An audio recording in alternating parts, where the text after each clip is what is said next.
部片还安插了很多搞笑的桥段，像是学英文会出现的一些窘境啊。Hey, who are you? Hey, who are you? I am fine. Who am I? 是一部可以从头笑到爽的爽片。Hello， 大家好，我是目前住在泰国的 Timmy。继上次分享了5部必看的泰国影集之后，意外的收到你们好多的私讯，谢谢你们这么热情的回应我，深深的一鞠躬。我特别上网爬文泰国票房最好的电影，没想到我竟然都有看过，所以今天想跟大家分享10部泰国票房最好的电影，其中就包括前阵子很红的《现实好友》啊，《把哥哥退货可以吗》跟《三面加纳》，这3部也是在票房榜单里面。但今天不会介绍这3部啦，你们一定都看过了，对吧？今天除了这3部之外，还会另外再介绍1部动作片、2部恐怖片、4部爱情喜剧。我一样会稍微介绍一下剧情、人物，还有我自己看完的感觉，完全不会剧透，所以大家可以安心的服用哦。排名第7名，《小情人》，英文片名《My Girl》，爱情喜剧，2003年上映。这部片呢，主要是回忆男女主角小时候的故事。男主角阿杰跟女主角乃娜，他们2个是隔壁邻居，从小就一起喝奶，一起上学，几乎每天都玩在一起。2个人的爸爸都是理发师，但是是死对头。但他们的妈妈却情同姐妹，就跟男主角、女主角一样，感情好到不行，好到像小情侣一样。因为阿杰都是跟乃娜还有其他女生玩在一块，就被班上的男同学嘲笑。阿杰因为想要加入男同学的这个小团体，他们就开始冷战。没想到这时候乃娜却要搬家了。故事的剧情大概就是这样子。这部片光看他们懵懵懂懂的样子，就觉得天哪，好可爱哦！就想到小的时候，不到几分钟就可以跟其他人成为好朋友，就很像阿杰跟乃娜一样。但是随着我们年纪越来越大，渐渐长大了之后，我们有太多的防备，就变得比较不容易去跟别人成为好朋友。你们有这样子的感觉吗？虽然这部片是被归类为爱情喜剧片，但我自己看完之后，我觉得还蛮沉重的，会有一种我们都要好好珍惜当下，不要留下任何遗憾的那种感觉。还是我把它理解的太深入了？不知道就有这种感觉。你们去看完之后再跟我分享你们的心得。排名第6名，《下一站说爱你》，英文片名《Bangkok Traffic Love Story》，爱情喜剧片，2009年上映。这部片呢是拜犬追求真爱的故事。女主角美丽，她一直到30岁都还没有谈过恋爱。她身边的好姐妹啊，都一个一个都嫁出去了。就连好姐妹的狗也都嫁出去，就剩下她一个人还没有谈过恋爱。她的心中就一直渴望着有一天会有真爱的来临。这时候呢，就遇到了男主角大伯，美丽就不想要错过眼前这个好桃花，开始主动的去追求男主角。我觉得这部片跟以往的爱情喜剧有点不太一样，这个很容易可以把自己带入成女主角的角色，因为它跟我们的生活很贴近，一种平凡就希望自己有一天可以遇到心目中对的人的那种感觉。看完之后，你会有一股力量可以去倒追男生。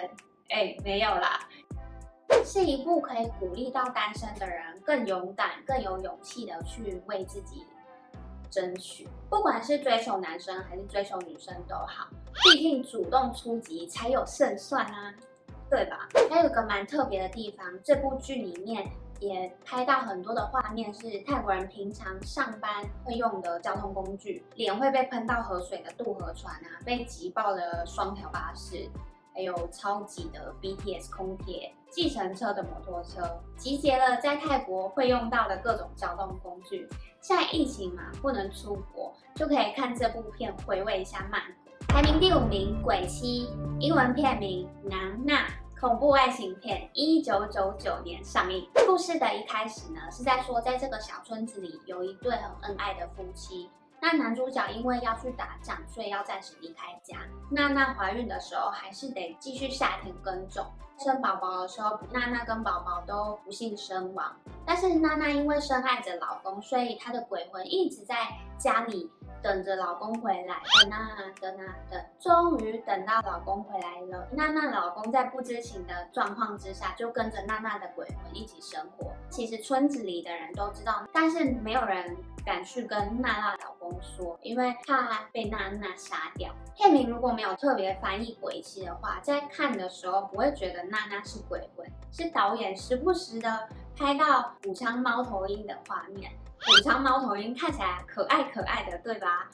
但是在泰国民间传说的迷信呢，如果猫头鹰飞到你的屋顶上停留的话，表示会有一些不好的事要发生。大家如果对泰国人相信什么样的迷信有兴趣的话，可以点这2支影片，之前在这2支影片有分享过哦。这部片是从泰国民间流传的故事改编而成的，所以在曼谷有一个马哈布市，里面就有一个娜娜祭坛，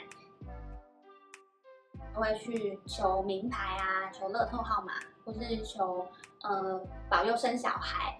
还有一个比较特别的是，如果男生不想被抽到去当兵的话，也会去娜娜祭坛许愿。排名第4名，《爱情大吐槽》，英文片名 ATM。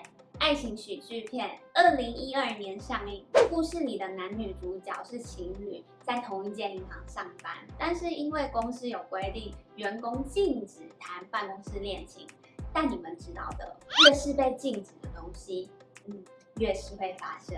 这样电影才有剧情可以演啊！一直以来他们都是秘密交往，但是就不想要再这样子偷偷摸摸下去了，所以就决定要结婚。其中一个人要自动请辞，不过呢，他们2个谁都不想要离职。这个时候呢，一间分行的 ATM 机器故障了。钱的时候会比原本领的钱吐出更多的钞票，很多人都跑到那台故障的 ATM 去领钱啦。男女主角呢就约定，看谁可以先把 ATM 遗失的钱跟找回领走这些钱的那些人，谁先找到的话，就可以继续留在公司继续工作，输的人就要自动请辞，这样的话就可以结婚了。故事的开头啊，我觉得超级特别的，虽然是那种不太可能会发生在现实生活的事，但是就是不用想太多，一路笑到结束，会笑到脸很痛的那种。加上男女主角的互动，有一种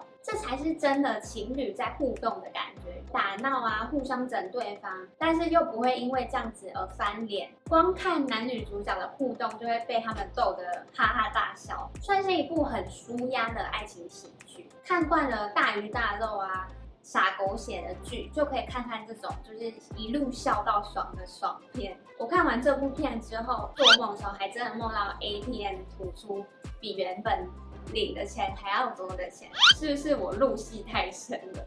排名第3名，《拳霸2：东阳宫2》动作片，2013年上映。这部片啊，剧情超级简单明了，完完全全可以用4个字来形容：寻找大象。真的啦！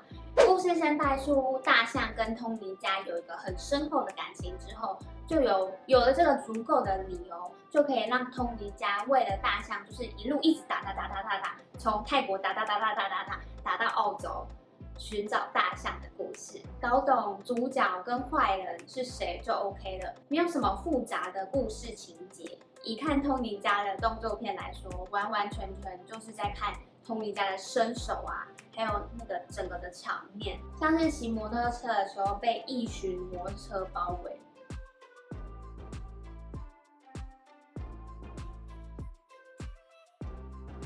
而且通灵家的动作都超级快很准，就是拳到肉的那种，再配上那个音效，真的是感觉被猫到一拳都超痛，就是脸会很痛。再加上他最爱的骨折招式，就是这样子，这样子也可以骨折，这样子也可以骨折，这样凹一下就骨折。光看跟听到那个骨折咔咔的声音，就觉得好痛哦。如果喜欢看动作片啊、武打片的话，那你一定也会喜欢这一部。排名第2部，我很好，谢谢，爱你哟 ，I'm fine, thank you, love you。爱情喜剧片，2014年上映。说到爱情喜剧，当然还有这部啊，跟刚刚介绍的 ATM 爱情大吐槽那一部是同一个导演。故事的一开始是在说女主角她是补习班的英文老师，教小孩，也教成人，也教国际学生。其中他教的日本国际女学生，就拜托女主角可以帮忙甩掉她英文超烂的泰国男友，那也就是剧中的男主角。同时，男主角也拜托女主角教他英文，算是一部在看电影海报就可以大概猜到结局的一部片。男主角为爱苦学英文，然后追回前女友，但是跟补习班老师发生了一些情愫。我很喜欢这部片男女主角的互动，他们就算扮丑，也可以扮得很可爱，也不会觉得很尴尬的那种。加上这部片还安插了很多搞笑的桥段，像是学英文会出现的一些窘境啊。H H H 马来马羞羞啊 Head tissue. How are you? How are you? How are you? Hey. Who are you? Hey. Who are you? I fine. Who am I? 是一部可以从头笑到爽的爽片。没有觉得男主角很眼熟吗？他就是把哥哥退货可以吗？里面的哥哥，剧中的日本女学生是 AV 女优苍井空。I'm going to work in America. I want to break her with my Thai boyfriend. 我在看的时候完全没发现她是苍井空，我只有听过苍井空这个名字，还真的不知道苍井空的样子。对不起，我在这里跟广大的苍井空粉丝道歉。现在终于知道了，排名第1名《七力人妻》，英文片名《披马》，恐怖喜剧片，2013年上映。这部片呢，截至目前为止是泰国至今最卖座的电影，排行榜第1名。跟刚刚排名第5名的《鬼泣》那部电影一样，都是从泰国民间流传的真实故事而改编的。剧情呢，跟刚刚介绍的《鬼泣》那一部还蛮相似的。那你们一定想问，那恐不恐怖啊？不会觉得很可怕，顶多音效会有一种很恐怖的气氛，吓吓你的耳朵的那种感觉。跟刚刚介绍《鬼泣》那一部比起来，这一部是前一秒你还在很恐怖的那种气氛的感觉，然后下一秒就突然哈哈大笑。เล่นใบคำกันใช่ไหม นกข้างข่าวเสื้อหน้าไม่ใช่เมียผีเสื้อถูกไอชิมันตอบผิดใช่ไหมเต๋อใช่ไอชิทายผิดว่ะก็จะผิดได้ยังไงวะก็เนี่ยเสื้อเนี่ยผีเย้ 跟以往泰国拍的重口味的鬼片拍摄的手法不太一样，这部片不会让你觉得头皮手脚都有发麻的感觉，完全不会，是一部很搞笑的恐怖片，非常推荐大家一定要看这一部。听完我今天的介绍，有没有哪部电影是你已经看过的呢？或是你想要推荐哪部电影给我看？快点在下面留言给我哦。那今天这10部泰国票房最好的电影就推荐给大家喽。最近宅在家闹剧荒的时候，就可以拿起来看一下。喜欢我的影片，别忘了帮我按赞、分享、订阅、开启小铃铛。金明握手，我们下个礼拜6见喽，拜拜。